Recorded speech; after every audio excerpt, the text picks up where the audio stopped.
Welcome to the Midweek Market Update, where I do a technical analysis and give you my thoughts on SPY the Qs and IWM. This week I also have 10 trade ideas to share with you towards the end of the video, so stay tuned.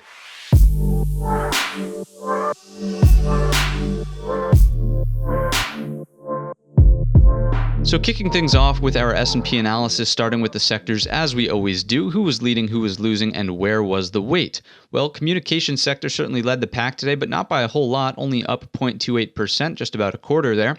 Whereas energy was down, way further down, coming in at minus 2.75 percentage points to the downside. So big discrepancy there, but not a huge deal. We know that energy does not typically make up a huge weighting inside of our S&Ps. So what does? Well, certainly the XLK for the tech sector, heaviest weighted sector, but only up 0.2 there. XLF, the second heaviest weighted sector for financials, down 0.84. And then XLV for healthcare here, third heaviest weight, down 0.42. Now, it's interesting to see that from yesterday's close, sure, only two things were up on the day, but if you look at the reading from today's open, throughout the day, if you were watching, this would have been much more split and even here. So no surprises that, we saw a relatively flat S&P, only down about 0.5% today. So let's check in on some of these charts and make sure that no sector is carrying more risk than the others right now. I would say XLK looks fine, actually pretty good, really. This sideways consolidation acceptance at the highs strikes me as healthy, and now we're just waiting for essentially a higher high from the daily perspective to then afford a pullback into some sort of higher low. I think it's also noteworthy that on that small, bit of selling activity we saw on Tuesday before that rally that kind of came out of nowhere, is this low never even violated the prior two lows based on these lower wicks that we discussed in last week's video. So this chart strikes me as healthy, no risk or mounting risk, obvious risk here inside of the XLK. The XLF, as we know, has been a question mark though over the past couple of weeks, and I think that the S&P breaks out of its range, which we'll discuss in much more detail here in just a moment, when the XLF decides to break out of its range. So you can see that the XLK was in a nice steady daily uptrend, but the XLF has been, essentially sideways and doing nothing now for almost a full month and a half. So that being said, I think this could act as a catalyst, whether or not it's up or down, when the XLF breaks this daily range. But as we know for now, 3660 is the number to beat. That's essentially where we opened and where we closed on today's trading session. So I will say, based on the fact that we don't know which direction this is going to head just yet, there is some risk inside of the XLF. While we're talking about financial things, let's go ahead and check out our TNX for the 10-year rate. Of course, this is interest rates, and they continue to just move lower, right? No surprises here that we're still seeing that rollover. We sort of had this little area of consolidation, broke down lower. Now we have a little bit of a double bottom close to that 1.1 number. You don't traditionally read this as a technical chart, right? So we're just kind of looking at trends in the 10-year. The Fed obviously has a huge impact on what happens here. And just looking at it, as the rates go lower, typically that does not bode well for financials. We've sort of hammered this point home. If XLF, let me rephrase that. If TNX continues lower, we would assume that bodes poorly for the XLF. It's kind of amazing how well it's sort of held up in that sideways range, given the backdrop of this dramatic move lower in the rates. And then obviously if rates move higher, that bodes well for the financials and not so well for the XLK, which of course is going to be tech. So still monitor that push and pull, although as we've mentioned, it's sort of astounding how resilient really the XLF has been in an environment where rates have been essentially falling off of a cliff. So keep a close eye on that, just something to watch out for. XLV is our last sector that we'll check in on, and things look perfectly fine and healthy here, forming a new daily higher high. Now we can afford to essentially pull back and form some kind of daily higher low. I would argue that we want to see on any sort of pullback this area in here around 130.35 hold, simply because we had a prior cluster of lows. If we pulled back into it, that would be a nice higher low. So again, just doing something like this, HL for higher low, and that would have been our last major low in here, certainly preserving the daily uptrend. So XLV, no mounting risk in this sector that I'm seeing at this point in time. Let's take a quick look at volatility just to see what's going on kind of under the hood, if you will, one step further here. And with volatility, if our levels will just pop on here in a second, we know that we don't really get overly concerned with the VIX until it starts to take out 2050.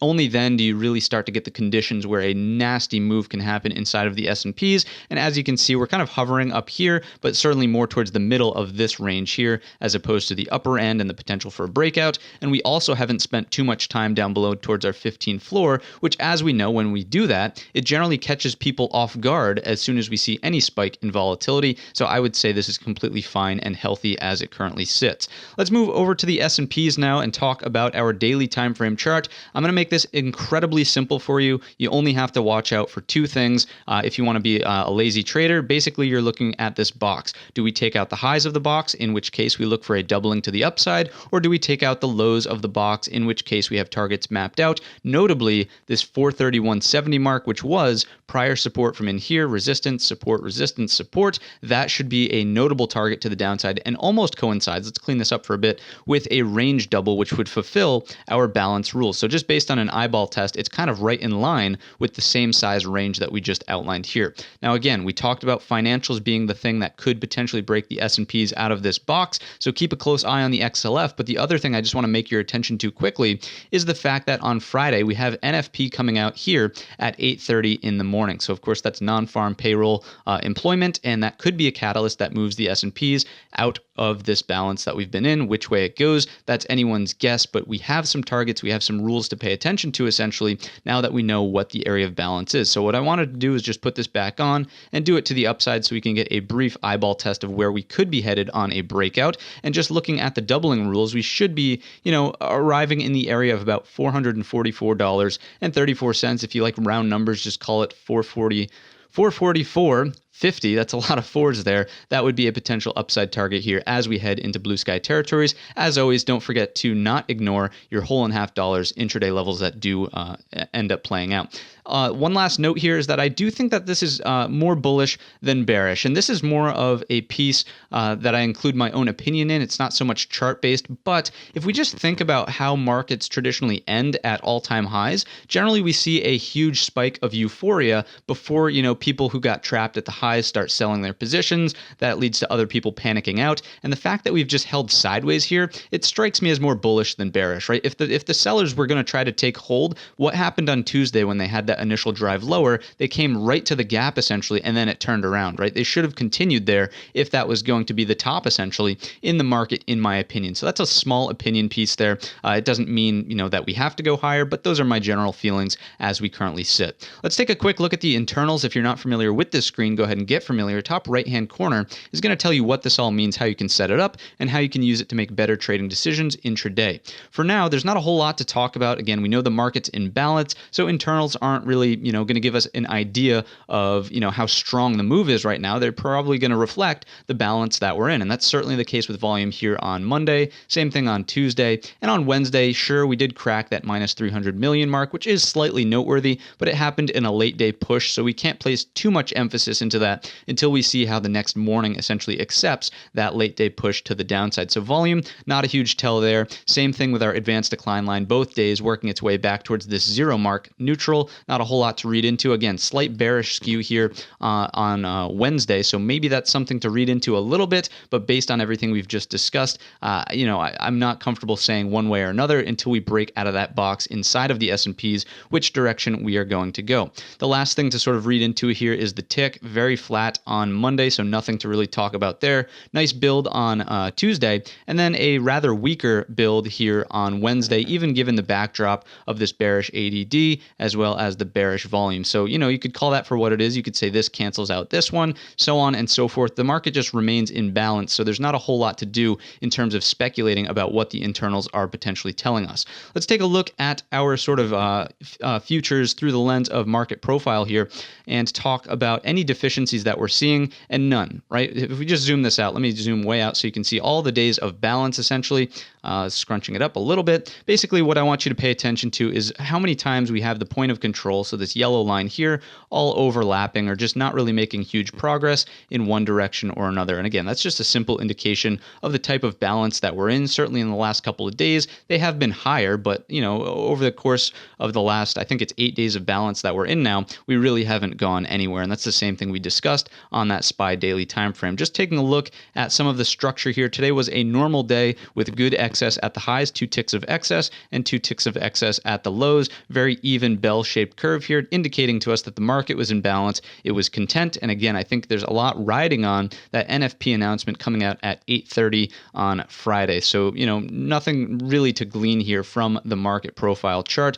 We had some areas of single prints here and here. Those have both filled. Nothing to talk about there. Good excess on all of our other highs as well as the lows. Let's flip it back over to our sort of platform here and finish up the broad market with the Qs and then the IWM. Same thing here in the Qs. I don't really think there's much to talk about. Very simple market to understand. We have an area of balance here. It's either we take out the highs and we double this range, or we take out the lows and likely, in my opinion, head down to this area here, 355.20, simply because it was the bottom of a prior range. Look at that. So, touches in here, prior highs, prior area of support. It would make sense to me that this would be a failed move up and out of this area of balance, in which case we always know we target the low end of the prior balance. So that would make sense that 355.20 is the area. Again, just wait for the break of either this level here, 362.65 we'll call it, or 368.50 to the upside. IWM, nothing has changed here either. We've discussed this for a number of weeks now. Really just a neutral risk signal, not really telling us a whole lot. Still trading pretty much smack in the middle of the range here,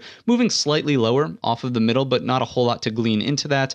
You could look at this as a potential lower high from the daily perspective, but if you look at what happened here, right? So high, and then after we moved to the bottom on the first bounce, we also formed a lower high to then pull back, see this low.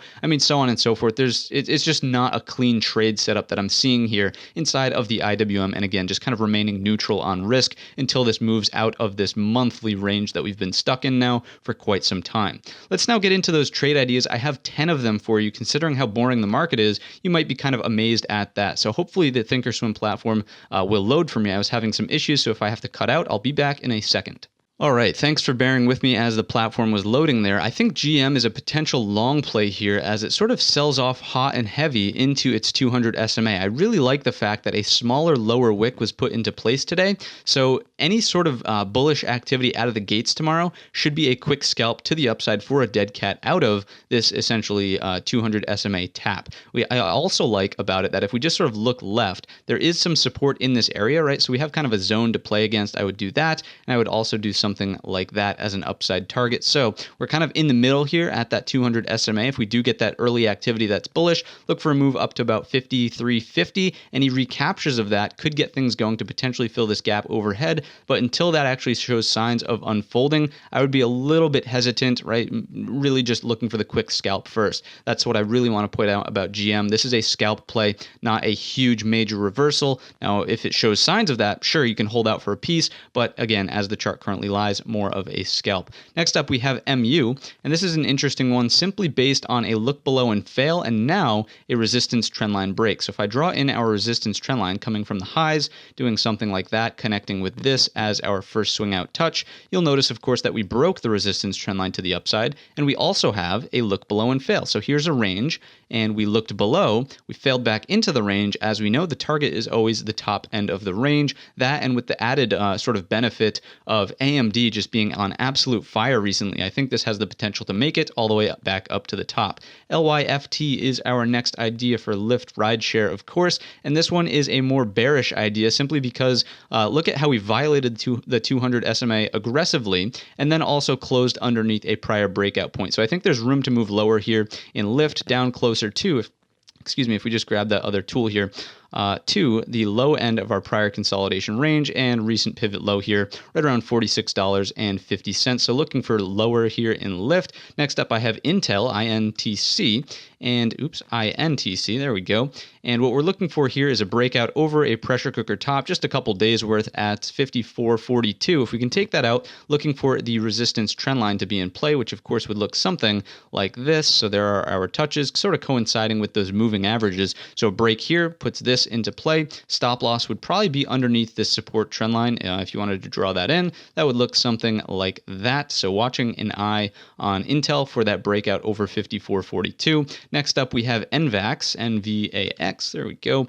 And another pressure cooker top here. Kind of interesting that it's already experienced a gap and earnings are right around the corner. So something to be aware of here is obviously that with options, implied volatility will be through the roof right now. But I do think that the anticipation of earnings, so earnings come out after the bell, I believe, at 3:30 Central Time. So because of that, I think there's going to be a lot of anticipation intraday. So if we can take out this 229 area, let's call it a whole dollar, I easily think we could see prices coming up and tagging this sort of high in here around 258. Not really interested in the trade unless that area breaks there. Again, you're trying to take advantage of the momentum. It's really a day trade scalp, not so much of a swing, especially with earnings coming up very quickly.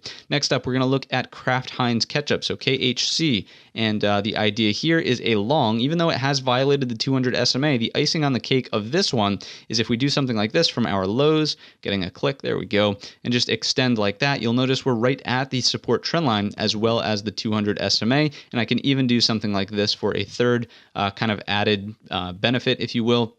Doing something like that, you'll notice that a prior breakout point, or prior high rather, then acting as support. We're pretty much in this zone. So looking for any signs of reversal here, any signs of hammer candles that print. This is a longer time frame idea simply because of the nature of this setup. So any sort of moves back up and over the 200, up and over the support trend line would be construed as bullish, in which case I'd probably just target first 39, the prior breakdown point, and then after that monitor for continuation higher, probably looking at 40, the whole dollar, and then the 50 SMA after that. Stop loss in this case would go underneath the low of whatever reversal candle happens to print. Next idea is going to be on Roblox, RBLX. And again, thank you if you've made it this far through the video. I know I have a lot of ideas to share with you, but there's a lot going on considering how boring the S&P is stuck in that range. So Roblox, clear break of this resistance trend line. A lot of guys in the Discord have been trading this one. I have not done it yet, but now that we have the break of the resistance trend line, I'd be more apt to go long on this for an intraday scalp. So I think, seeing any continuation over today's high, obvious target is here, 50 SMA on the daily time frame. It's also kind of coinciding. It's slightly above this prior area of support. You can see all these lower wicks that did offer prior support, so that should act as resistance on the way back higher. That's right up and around our 85 whole dollar mark. After that, certainly walk up your areas from the resistance trend line. We have 93.20. That's kind of a stretch. Again, I don't see that happening into the end of the week, but certainly a quick scalp could be in store on either Thursday or Friday, taking out today's high. Next up, we're going to look at AEO, the shirt company there, clothing company, American Eagle, whatever they have been into these days. And we're looking at a flush point, right? Very obvious area of support here from the daily time frame. So touch, I would argue, in here, touch, and right to it on today's trading session. Let's say that the market breaks down and out of that balance area, which we've discussed. That would easily set up a move lower here in AEO for American Eagle Outfitters. And our first target would probably be here, $30.65. Anything underneath that, I'd probably start to argue we could come down and revisit the 200 SMA and or 26.70, 27, the whole dollar. Basically this prior area of resistance, then offering some support from this first pullback before that leg up there. I wouldn't really be interested in this trade if we start to trade back above this 50 SMA and 35, the whole dollar, but any consolidation underneath here that puts more touches at our flush point builds the case for a stronger move to the downside once that break eventually happens. Next up, we have V for Visa, payment processing. So let me just get that like that. There we go.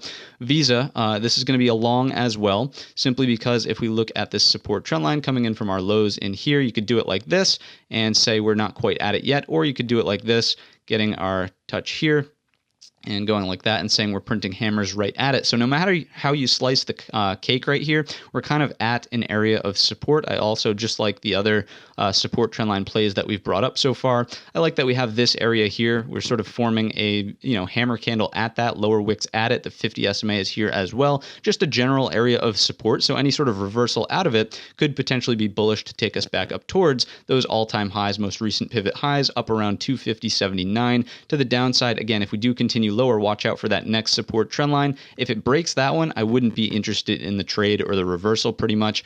There is an area of support down here around 227.78. If you want to play it bearish, I mean, by all means, it wouldn't be my first choice considering how strong the daily uptrend is, but any sort of breakdown from here that takes out these 2-day lows, I would maybe look for that next support trend line and then boom into here at 227.78. But again, given how strong the daily uptrend is, probably going to favor a long in this type of environment. Then the last trade idea I have for you is on AFRM for a firm, and this is kind of an interesting one, very similar to Roblox with a resistance trendline break. It's a resistance trendline, but it's also, if we just draw something in like this, a pressure cooker top. So now that we've broken the resistance trendline, we're at a pressure cooker top. The break looking left should take us all the way back up here to about 79.37. So zooming in so we can see that a bit better, this is that's a pretty solid setup, about $10 to run overhead, and you can see based on the daily ranges that it is certainly capable of doing that in a very short period of time. Now, given we did see an increase in volume over the last 3 trading days, see if that holds up, see if we get any sort of daily bull flag that gets put in, consolidation, something like that